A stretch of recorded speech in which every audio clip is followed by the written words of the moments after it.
សួស្តីតាគ្នាស្វាគមន៍មកកាន់ Channel កូនទី QT សូមតាគ្នាជួយ Like Subscribe ដាក់សញ្ញាកណ្ដឹងម្នាក់មួយផងថ្ងៃនេះ Admin បានលើកយករឿងថ្មីទៀតថាយកមកសម្រាប់ជូនតាគ្នាទស្សនារឿងនេះមានចំណងជើងថាស្រីឃ្លានស្នេហាអូនមួយរឿងចប់តួស្រីរបស់យើងព្រមទាំងពួកម៉ាក់របស់គាត់ហ្នឹងក៏នាំគ្នាមកផឹកស៊ីជួបជុំគ្នាចឹងទៅស្រីគ្នាគេណាតែពេលនឹងដែរសង្សាររបស់គាត់ក៏ខលមកតួស្រីយើងគាត់ក៏ទទួលទូរស័ព្ទចឹងទៅចៃដនក៏មានបរិសម្នាក់គេក៏បានរត់មករកតួស្រីគេកំពុងតែត្រូវបានគេតាមសម្លាប់ប៉ុណ្ណាចឹងហើយគាត់ក៏សុំជំនួយពីតួស្រីទីងតួស្រីយើងយកមកថាបយកតែម្ដងបន្ទាប់មកក៏សុំទោសណាព្រោះអីដើម្បីតែធ្វើរឿងមួយនេះហើយទើបគាត់អាចរួចជីវិតបានតួស្រីរបស់យើងនឹងគឺជាអ្នកលេងភ្លេង piano ចឹងហើយណានៅពេលដែលគាត់ចូលទៅក្នុងកម្មវិធីនឹងគឺមានអ្នកដែលចាំមើលងាយតួស្រីរបស់យើងមែនតើហើយសំខាន់ទៅទៀតនោះសង្សាររបស់តួស្រីរបស់យើងហ្នឹងគេក៏នៅណារងចាំលើកទឹកចិត្តតួស្រីរបស់យើងដែលមានយកបាច់ផ្កាមកបបាច់ឲ្យតួស្រីសំខាន់ទៅទៀតតួប្រុសរបស់យើងគាត់ក៏បានកលេចឃើញមុខរបស់តួស្រីគាត់ក៏ចាំមុខណាថានេះហើយគឺជាមនុស្សស្រីដែលបានជួយជីវិតរបស់គាត់ណចឹងហើយឥឡូវនឹងដែរណាតួស្រីរបស់យើងគាត់បានចាក់អារម្មណ៍ជាមួយនឹងនរណាផ្សេងទេជាពិសេសហាគាត់គឺបានមកជាមួយនឹងហ្វូយីហឹងដែលគេនឹងគឺជាសង្សាររបស់គាត់ហ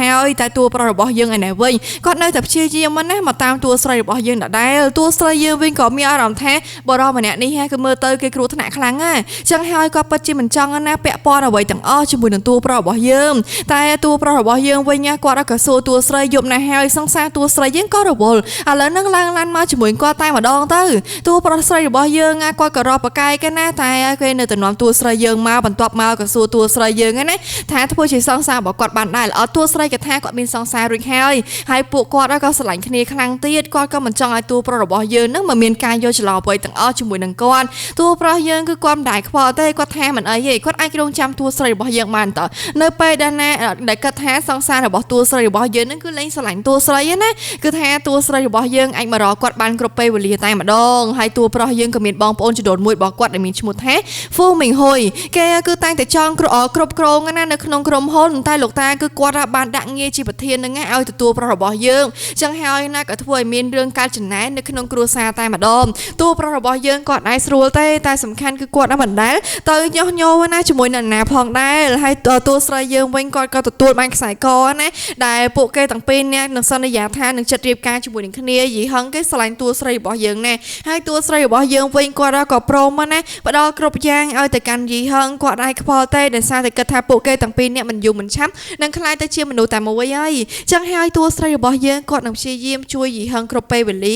ាហើយតួប្រុសរបស់យើងឯនេះវិញគាត់បានមករកតួស្រីយើងទៀតហើយតួស្រីយើងក៏បានប្រាប់ណាថារឿងដែលគេសុំគាត់ពីថ្ងៃមុនហ្នឹងណាតួស្រីយើងគឺសុំបដិសេធនៅពេលនេះតែម្ដងឥឡូវនេះតួស្រីយើងគាត់ក៏ត្រូវទៅជួបជាមួយនឹងយីហឹងម្ដងទៀតហើយតួប្រុសយើងគាត់ក៏គិតថាចាយីហឹងហ្នឹងណាគេគឺមិនមែនជាមនុស្សប្រុសម្នាក់ដែលអាចទទួលខុសត្រូវទៅលើជីវិតរបស់តួស្រីយើងបានទេសូម្បីតែឥឡូវនេះគេខ្លួនឯងហ្នឹងគេអាចរៀបចំជីវិតរបស់គេបានផងហ្នឹងចឹងហើយណាតួប្រុសយើងក៏គិតថាតួស្រីនៅជាមួយយីហឹងគឺវាអត់ប្រយោជន៍បើមិននៅជាមួយគាត់ហ្នឹងណាតួស្រីរបស់យើងអត់មានលំបាកអីនោះឡើយចឹងហើយណាតួស្រីរបស់យើងព្យាយាមបកែកមែនតាគាត់ថាគាត់ចង់ធ្វើអីគាត់ចង់នៅចិត្តជាមួយនឹងតួប្រុសរបស់យើងឡើយតែយ៉ាងណាក៏ដោយតួប្រុសយើងគាត់មិនបានចោះចាញ់ជាមួយតួស្រីយើងត្រឹមតែប៉ុណ្្នឹងទេព្រោះអីមនុស្សស្រីណាក៏ដោយដែលគាត់ចាក់អារម្មណ៍ហើយណាគាត់គឺនឹងតាមមកដល់ទីបំផុតតែម្ដងថ្ងៃស្អែកគាត់នឹងមកទទួលតួស្រីរបស់យើងហើយនាងក៏គ្មានសិទ្ធិបកែកផងដែរតួស្រីរបស់យើងមិនដឹងថាត្រូវនិយាយបែបម៉េចទេដោយសារតែតួប្រុសរបស់យើងនឹងគឺលេងឈុតធំដាក់តួស្រីរបស់យើងតែម្ដងនៅក្នុងក្រុមហ៊ុននឹងតួប្រុសរបស់យើងគាត់ក៏បានអ្នកទិញមកដើម្បីតែ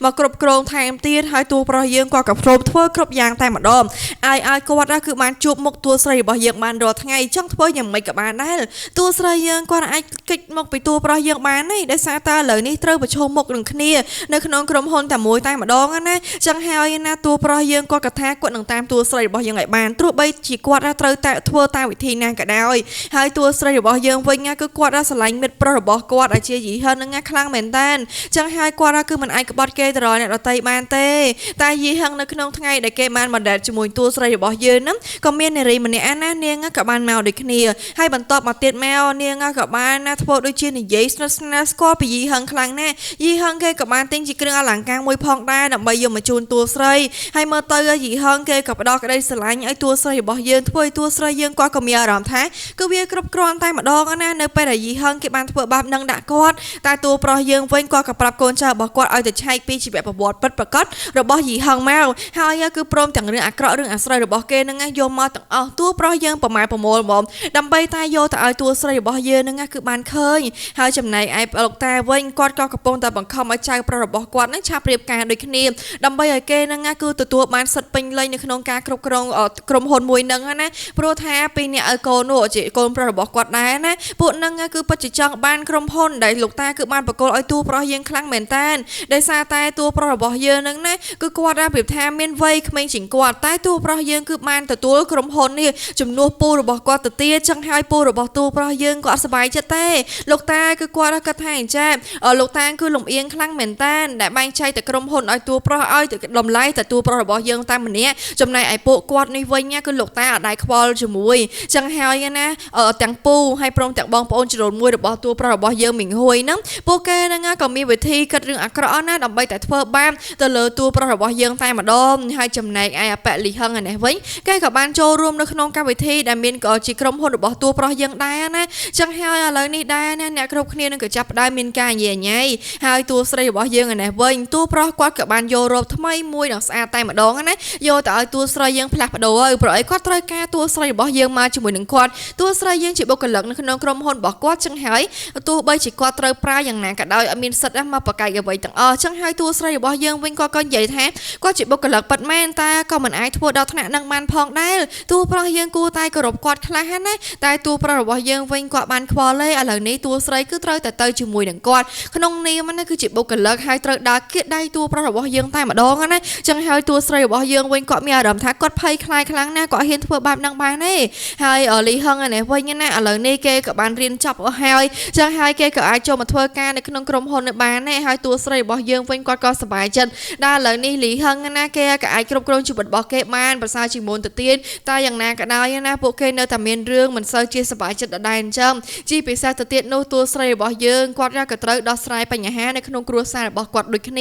ចឹងហើយណាតួស្រីរបស់យើងគាត់អ្នកដែលគាត់ពឹងពាក់បានណាមានតែតួប្រុសរបស់យើងតែម្នាក់គាត់ចង់គិតពីគេដែរមិនចង់ឲ្យតួប្រុសយើងមកពាក់ព័ន្ធជាមួយនឹងជីវិតរបស់គាត់តែឥឡូវនេះតួស្រីរបស់យើងគាត់ក៏ត្រូវរកទីពឹងហើយចំណែកអាលីហឹងនេះវិញណាគេអាចជួយតួស្រីរបស់យើងបានទេនិយាយចំទៅអាលីហឹងហ្នឹងណាពេលហ្នឹងដែរគេក៏បាននាំនារីម្នាក់ដើម្បីតែទៅកាន់មន្ទីរពេទ្យណាតួស្រីរបស់យើងគាត់ក៏ចេញមកតាមហើយគាត់ក៏គិតថាលីហឹងគេពិតជាមនុស្សល្អពិតមែនណាតួស្រីយើងគាត់ក៏នៅតែគិតថាអញ្ចឹងលីហឹងគាត់ស្រឡាញ់មិនខុសគេជាមនុស្សប្រុសដែលវាថាគេមានទំនួលខុសត្រូវដែរអញ្ចឹងទៅតួស្រីរបស់យើងវិញណាគាត់ដែរដឹងទេថាលីហឹងហ្នឹងគេបានប្រព្រឹត្តរឿងអាក្រក់អីខ្លះដាក់គាត់ពីក្រោយខ្នងរបស់គាត់ហើយឥឡូវនេះដែរណាតួប្រុសយើងក៏មកតាមតួស្រីរបស់យើងដល់មន្ទីរពេទ្យបន្ទាប់មកទៀតមកណាតួស្រីរបស់យើងគាត់មកមន្ទីរពេទ្យហ្នឹងដើម្បីតែមករកម្ដាយរបស់គាត់ម៉ាក់របស់គាត់ឈឺនៅមន្ទីរពេទ្យអញ្ចឹងហើយតួស្រីរបស់យើងគាត់ក៏ត្រូវតែរកលុយឲ្យបានច្រើនដើម្បីតែអាចជួយបងថ្លៃព្យាបាលម្ដាយរបស់គាត់បានម៉ាក់របស់តួស្រីយើងគាត់ក៏ឆ្លៀតសួរពីមិត្តប្រុសរបស់តួស្រីរបស់យើងដូចគ្នាថាឥឡូវហ្នឹងគឺយ៉ាងម៉េចយ៉ាងម៉ាទៅហើយគាត់ក៏ចង់ដឹងណាពីព្រោះអីគាត់ថានិយាយថាអញ្ចឹងគាត់គ្រាន់តែចង់ឲ្យតួស្រីរបស់យើងហ្នឹងគឺអាចរស់នៅបានរៀបការជាមួយនឹងបរិយាម្នាក់ដែលអាចទទួលខុសត្រូវលើជីវិតតួស្រីរបស់យើងបានពេលដែលគាត់ស្លាប់ទៅគាត់ប្រកាសជាស្ងប់ចិត្តជាមិនខានណាចឹងហើយណាតួស្រីនៅពេលហ្នឹងតួប្រុសយើងគាត់ក៏បានចេញមកជួបជាមួយនឹងមីងហុយហើយព្រមទាំងអាលីហឹងនឹងដូចគ្នាទាំងមីងហុយព្រមទាំងលីហឹងណាពីរអ្នកហ្នឹងនេះកំពុងតែព្យាយាមយ៉ាងណាក៏ដោយត្រូវតែដណ្ដើមតួស្រីរបស់យើងចេញពីតួប្រុសកុំឲ្យគេពាក់ព័ន្ធព្រោះខ្លាចថាតួប្រុសយើងបានរៀបការអញ្ចឹងទៅតួប្រុសយើងនឹងបានក្រុមហ៊ុនត្រឡប់មកវិញទៀតចឹងហើយណាមីងហុយនឹងគេអត់ទ្រាំបានទេគេត្រូវការឲ្យតួប្រុសរបស់យើងនឹងគ្មានអ្វីទាំងអស់គេត្រូវតែខ្ពស់តួជាងតួប្រុសរបស់យើងគ្រប់យ៉ាងហើយតួស្រីរបស់យើងអានេះវិញគាត់គឺនៅតែមិនទាន់ជ្រើសរើសយកតួប្រុសរបស់យើងដដែលដោយសារតែគាត់គឺនៅមានចិត្តណាឲ្យទៅកាន់លីហ្វឹងទាំងអស់លីហឹងនឹងគេក៏បានណារត់មករកតួស្រីរបស់យើងដើម្បីតែក៏ហាមកុំឲ្យតួស្រីទៅតាមជាមួយនឹងតួប្រុសហើយគេក៏ព្រមធ្វើគ្រប់យ៉ាងតែតួប្រុសយើងវិញរត់មកបិទភ្នែកតួស្រីរបស់យើងឡើងចិត្តឆឹងតែម្ដងហើយសំខាន់ទៅទៀតណាគាត់ក៏បាននាំតួស្រីរបស់យើងមកដល់ផ្ទះតែម្ដងទៅហើយពេលនឹងដែរណាតួស្រីរបស់យើងគាត់ក៏ចង់ចេញទៅវិញតែតួប្រុសរបស់យើងវិញគាត់នៅតែហាហ្មងថាកុំឲ្យទៅណាអីសោះចឹងហាឥឡូវនេះណាគេក៏បានខំតួស្រីរបស់យើងនៅក្នុងបន្ទប់នេះហើយគាត់ក៏គម្រាមតួស្រីតែហ៊ានទៅលើមាត់ណាតួស្រីរបស់យើងនឹងក៏ជាលំបាកជានឹងជាមិនខានប៉ុន្តែនេះគឺធម្មតាទេចឹងហើយលីហឹងគេក៏បានឆាតមករកតួស្រីយើងគាត់ក៏និយាយថាគាត់បានទៅដល់ផ្ទះហើយមានសុខភាពហើយក៏អត់មានកាត់អីទេចឹងហើយលីហឹងគេក៏លេងសង្ស័យជាមួយតួស្រីដែរឥឡូវនេះដែរតួប្រុសរបស់យើងគាត់ក៏បាននៅចាប់មុខមាត់តួស្រីរបស់យើងដោយមិនលេងណាចឹងហើយឥឡូវនេះណាតួស្រីរបស់យើង គាត់ឲ្យក៏នៅស្នាក់នៅជាមួយតួប្រុសយើងក្នុងផ្ទះតែមួយក្រោបឡើងមកហ្នឹងក៏ឃើញគេនៅរៀបចំទៅដោះគោផ្លែឈើហ្នឹងសម្រាប់តួស្រីរបស់យើងឲ្យរួចមកស្នាច់តែម្ដងហើយលីហឹងវិញគេក៏ខំតាក់ទងមករកតួស្រីតែតួស្រីយើងគាត់នៅតែញ៉ៃដែរចឹងថាគាត់អកើតអីទេហើយជាពិសេសទៅទៀតនោះគាត់ក៏កំពុងតែតាក់ទងណាជាមួយនឹងមីងហុយនឹងមនុស្សអាក្រក់ហ្មងចឹងហើយតែហ៊ានតាក់ទងអញញ៉ៃដឹងតរលាយហើយសំខាន់ទៅទៀតក៏មាននារីម្នាក់ដែលធ្លាប់ចូលមកញ៉ៃជាមួយគេពេលដែលជាមួយតួស្រីរបស់យើងណានាងមានឈ្មោះថាកញ្ញាសឺយ៉ាវនៅពេលហ្នឹងនាងក៏បានលួចដាក់ថ្នាំណាទៅកាន់លីហឹងតែម្ដងបន្ទាប់មកក៏អូសលីហឹងចូលក្នុងបន្ទប់ឥឡូវនេះដែរណាលីហឹងគេក៏ត្រូវចាប់ត្រឹមនឹងតែម្ដងគេខំធ្វើគ្រប់យ៉ាងណាដើម្បីតែកុំឲ្យនេះវាមានរឿងបាបនឹងតែឥឡូវនេះដែរណាសៀយ៉ាវនាងក៏និយាយថាមិនអីទេរឿងដែលពួកគេធ្វើអីនៅយប់មុនហ្នឹងណាមិនបាច់ចាំបាច់និយាយអីទាំងអស់នាងនឹងលក្ខជាការសម្ងាត់តែម្ដងហើយសង្សាររបស់លីហឹងគេក៏មិនអាចដឹងបានដូចគ្នាចឹងហើយតួស្រីរបស់យើងវិញនេះគាត់ក៏ត្រូវបានពួកនឹងបោកប្រាស់ហ្មងឥឡូវនេះលីហឹងគេចាប់ផ្ដើមខូចខលហ្មងណាហើយតួប្រុសរបស់យើងឯនេះវិញស្មានតែលីហឹងគេធ្វើអីគាត់ដឹងមែនចំប៉ុតទៅគឺគាត់បានដឹងគ្រប់រឿងតែម្ដងជាពិសេសទៅទៀតនោះណាពេលហ្នឹងតួប្រុសរបស់យើងនេះត្រូវបាននារីហ្នឹងគឺចូលមកតាមគាត់ដល់ក្រុមហ៊ុនតែម្ដងណាចឹងហើយក៏មានតែនេះនៅសង្ងំស្ងៀមកុំឲ្យណាគឺមានរឿងអ្វីអសោះកាត់ឡើងទៅលើគាត់ហើយជាពិសេសគាត់គឺត្រូវការជួយដើម្បីតែកុំឲ្យតួស្រីរបស់យើងគឺបានដឹងពីរឿងរបស់គាត់តែម្ដងណាចឹងហើយតួស្រីរបស់យើងបានមករកម្ដាយរបស់គាត់ម្ដងទៀតហើយបន្ទាប់មកទៀតមកណាម៉ាក់របស់គាត់ក៏បានប្រាប់ថាឥឡូវនេះគាត់លេងអីហើយតួស្រីរបស់យើងក៏មិនចាំបាច់ណាថាត្រូវបារម្ភណាជាមួយនឹងគាត់ដូចគ្នាឲ្យតួស្រីរបស់យើងនឹងគឺតោះសប្បាយទៅចិត្តរបស់គាត់ទៅ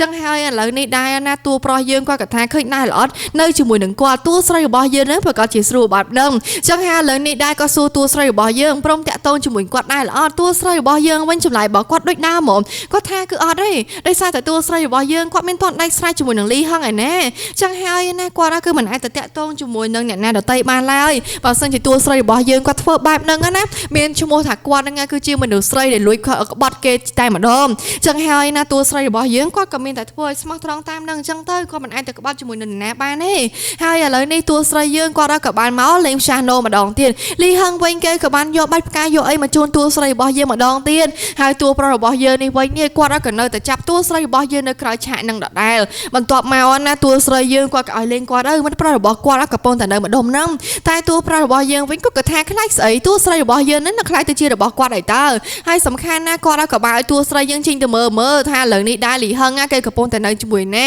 ដែលលីហឹងនឹងរៀងសឺយ៉ាឥឡូវនេះចាប់ផ្ដើមទំនាក់ទំនងស្អិតរមួតជាមួយនឹងគ្នាតែម្ដងហើយនៅពេលនឹងដែរណាតួប្រុសយើងក៏នាំតួស្រីឲ្យទៅឃើញហ្មងផ្ទាល់ភ្នែកមើលចង់ដឹងណាថាឥឡូវហ្នឹងគឺវាបែបមិនចឹងហើយលីហឹងគេក៏ខំប្រកែកថាគេមិនបានដឹងអីទេជាពិសេសណារឿងដែលតួប្រុសរបស់យើងបានប្រាប់ស្អីខ្លះណាទៅលើតួស្រីថាកុំឲ្យជឿឲ្យសោះមិនបាច់ជឿទេវាមិនមែនជាការប៉ັດចឹងហើយទាំង4នាក់នឹងតែម្ដងពួកគេហ្នឹងក៏នៅរួមតុកបាយជាមួយគ្នាតែម្ដងទៅចង់ដឹងណាថានឹងមានរឿងអ្វីកើតឡើងបន្តទៀតហើយតួប្រុសរបស់យើងឯនេះវិញគាត់ក៏ទាញតួស្រីយើងហ្នឹងឡើងមកលើតែម្ដងទៅគាត់ចង់ឲ្យតួស្រីរបស់យើងហ្នឹងគឺត្រូវមកត្រូវឃើញលីហឹងហើយក៏ត្រូវមាននរណាគេហ្នឹងមកធ្វើឲ្យតួស្រីយើងមានការឈឺចាប់ពេកគាត់ក៏ប្រាប់តួស្រីឲ្យនៅជាមួយគាត់ទៅវាមានអីលំបាកអីតែតួស្រីយើងគាត់ក៏និយាយប្រាប់ថាគាត់បានប្រាប់ឲ្យតាថាគាត់គឺនៅមិនតាក់ទងជាមួយនរណាទាំងអស់ហើយតួប្រុសរបស់យើងវិញឲ្យពិការជាមួយតួស្រីឥឡូវនេះផ្ទុនផ្លុនតួស្រីយើងតែម្ដងគាត់គឺគ្រាន់តែចង់សារប្រៀបថាគាត់ស្រឡាញ់តួស្រីរបស់យើងហើយសំខាន់គាត់ក៏ប្រាប់តួស្រីគាត់នឹងព្រមបកគោគ្រប់យ៉ាងណាឲ្យតួស្រីឲ្យតួស្រីរបស់យើងនឹងគឺព្រមតាមគាត់តែម្ដងចឹងហើយឥឡូវនេះតួស្រីរបស់យើងក៏គួរតែបើកចិត្តជាមួយគាត់តែម្ដងទៅ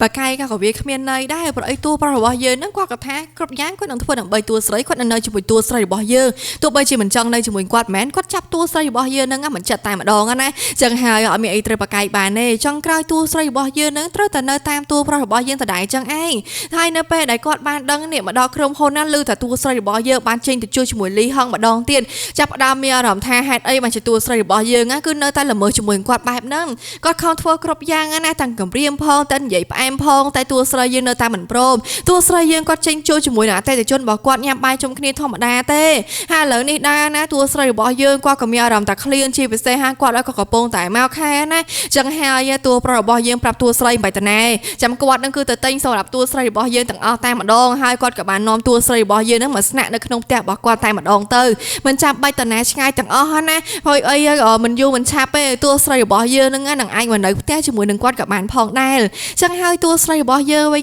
ឥឡូវនេះដែរគាត់ក៏នៅក្នុងបន្ទប់ហើយតួប្រុសរបស់យើងវិញគាត់ក៏នៅខាងក្រៅទៅដោយសារតែតួស្រីរបស់យើងគាត់ក៏មិនអោយគេមកប៉ះពាល់ខ្លួនរបស់គាត់បានដែរចឹងហើយតួប្រុសយើងគាត់មិនបានទៅប្រខិតប្រខំអីជបិតបៀនអីទៅលើតួស្រីទេគាត់មានតែគោរពទៅលើតួស្រីគ្រាន់តែថាបើសិនជាឲ្យតួស្រីរបស់យើងចេញឆ្ងាយពីគាត់ណាគឺអាចហ្មងតួប្រុសរបស់យើងនឹងត្រាំគ្រប់ទីកន្លែងហើយលីហឹងនេះវិញគេព្យាយាមមកតាក់ទងជាមួយមេងហុយខ្លាំងណាព្រោះអីមេងហុយគឺគេបានសន្យាថាអញ្ចេះគេយកលីហឹងមកហ្នឹងជាភ្ញៀវ VIP របស់គេតែម្ដងចឹងហើយបើពួកគេទាំងពីរនាក់គឺសហការធ្វើរឿងឲ្យបានជោគជ័យជាពិសេសគឺកំចាប់តួប្រុសរបស់យើងឲ្យចេញពីក្រុមហ៊ុនចឹងហើយណាពួកគេទាំងពីរនាក់ធ្វើបានសម្រេចលីហឹងគេទទួលបានផលប្រយោជន៍ដូចគ្នាគេនឹងជួយឲ្យលីហឹងនឹងខ្លាចទៅជាប្រធាន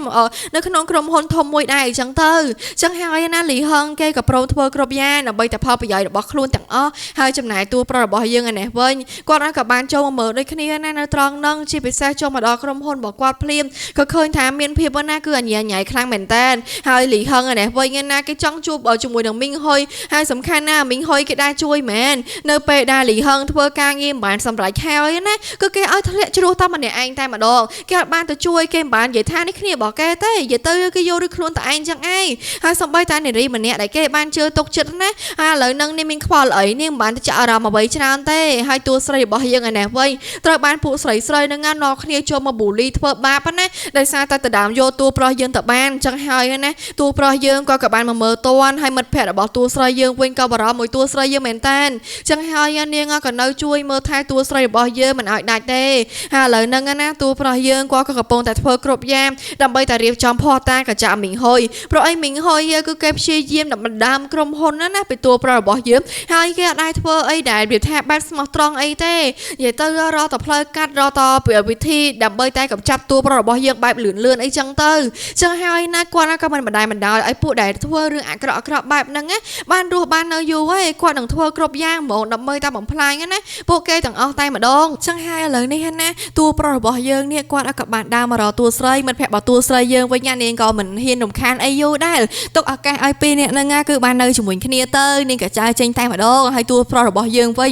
ញគាត់ក៏សួរតួស្រីរបស់យើងហេតុអីហ្នឹងក៏ត្រូវទៅជួបជាមួយលីហឹងទៀតដែលឥឡូវនេះដែរលីហឹងគេមិនអាចចេញមករកតួស្រីយើងបានទៀតឡើយគាត់បានចាប់ការអស់ហើយដោយសារតែគេបានធ្វើរឿងអាក្រក់ចឹងហើយលើកនេះដែរណាតួប្រុសយើងគាត់ក៏ថាបើមានលើកក្រោយទៀតគាត់អាចសន្យាបានទេថាវានឹងមានរឿងអីកើតឡើងដែលឥឡូវនេះតួប្រុសយើងគាត់ក៏សូមដាក់ទោសតួស្រីរបស់យើងមួយតែម្ដងទៅចាំបើកាយគឺដូចប្របាក់បន្តិចណាចឹងហើយគឺមានតែព្រមចឹងទៅជាពិសេសណាតួស្រីរបស់យើងគាត់ក៏បានចាំណាថាតួប្រុសរបស់យើងនឹងធ្វើល្អអ្វីខ្លះដាក់គាត់ចឹងហើយមានតែរឿងសុបាយចិត្តហើយចំណែកឥឡូវនេះដែរតួប្រុសរបស់យើងព្យាយាមណាតាមចាប់ការពួកដែលធ្វើអាក្រក់ពីក្រោយខ្នងរបស់គាត់ម្ដងម្នាក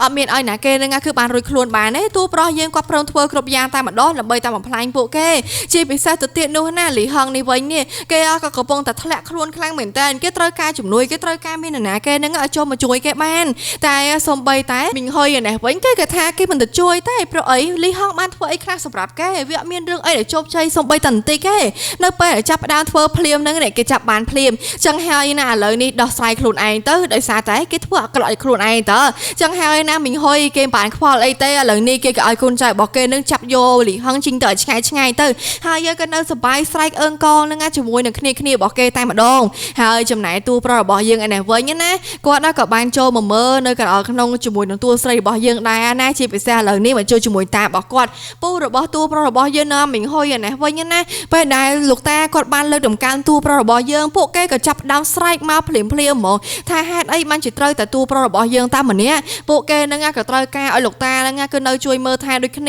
ជាពិសេសឥឡូវនេះណាលីហឹងធ្លាក់ខ្លួនមួយតំហឹងតែម្ដងព្រោះថាគេអត់មានអ្នកគេជួយទាំងអស់សំបីតាមមីងហុយដែរសន្យាថានឹងជិះទូកតែមួយតែឥឡូវនេះគេច្រើនពីលើទូកតែម្ដងលិចលង់តែម្នាក់ឯងហើយតួស្រីរបស់យើងវិញក៏ឡើងតាក់ស៊ីផ្លឹបនេះក៏ត្រូវបានគេធ្វើបាបភ្លាមហ្មងណាចឹងហើយពួកនៅនឹងក៏ចាប់តួស្រីរបស់យើងនេះយកមកគម្រាមធ្វើបាបតែម្ដងទៅតែនោះហើយមិនមែនជាណាគេឆ្ងាយទេអាមីងហុយនឹងឯងហើយព្រមទាំងលីហឹងណាលីហឹងនឹងគេក៏ថាហេតុអីបានជាតួស្រីរបស់យើងហ្នឹងអត់ព្រមណាមកជួយគេបែបហ្នឹងអញ្ចឹងហើយឥឡូវនេះដែរគេក៏ខឹងជាមួយតួស្រីរបស់យើងខ្លាំងណាស់ក្រែងថាស្រឡាញ់គេខ្លាំងហីចឹងហើយឥឡូវនេះដែរគេក៏ហៅតួប្រុសយើងដើម្បីតែជ ចូលមកយកលុយពីគេអញ្ចឹងទៅតែតួប្រុសយើងមិនបានល្ងងមកតែឯងទេគាត់ក៏ហៅគ្នារបស់គាត់បាក់ពួករបស់គាត់ហ្នឹងមកជួយគាត់ដូចគ្នាអញ្ចឹងហើយលីហឹងឥឡូវនេះត្រូវបានប៉ូលីសចាប់ដាក់គុកបានសម្រេចហ្មងដំបូងទៅបែបថាតោះបែបស្រាវវាមិនអីអញ្ចឹងទៅតែឥឡូវនេះគឺមួយទំហឹងតែម្ដងហើយចំណាយពូរបស់គាត់ឯនេះវិញមានគម្រោងណាចង់លើតបាក់ក្រុមហ៊ុននឹងតែឯងព្យាយាមណាធ្វើបាបតួប្រុសរបស់យើងព្យាយាមរកពួកឃាតករដើម្បីតែតាមសម្លាប់តួប្រុសយើងឲ្យបាត់ណាតែឥឡូវនេះដែរអ្វីគ្រប់យ៉ាងគឺត្រូវបានលាតត្រដាងទាំងអស់សូម្បីតែរឿងដែលបញ្ជូលឃាតករឲ្យតាមសម្លាប់គាត់កាលពីលើកមុនហ្នឹងតួប្រុសយើងក៏ចាប់បានដូចគ្នាចឹងក្រោយទៅទាំងមីងហុយព្រមទាំងឪពុករបស់គេហ្នឹងក៏ត្រូវបានទួឲ្យលោកតាទាត់ចោលហើយក៏ត្រូវបានចោលគុកតែម្ដងហើយតួប្រុសរបស់យើងនិងតួស្រីយើងឥឡូវនេះបានសម្រេចការរបស់គាត់ណាពួកគេទាំងពីរអ្នកហ្នឹងក៏បានរស់នៅរៀបការជាមួយនឹងគ្នាតែម្ដង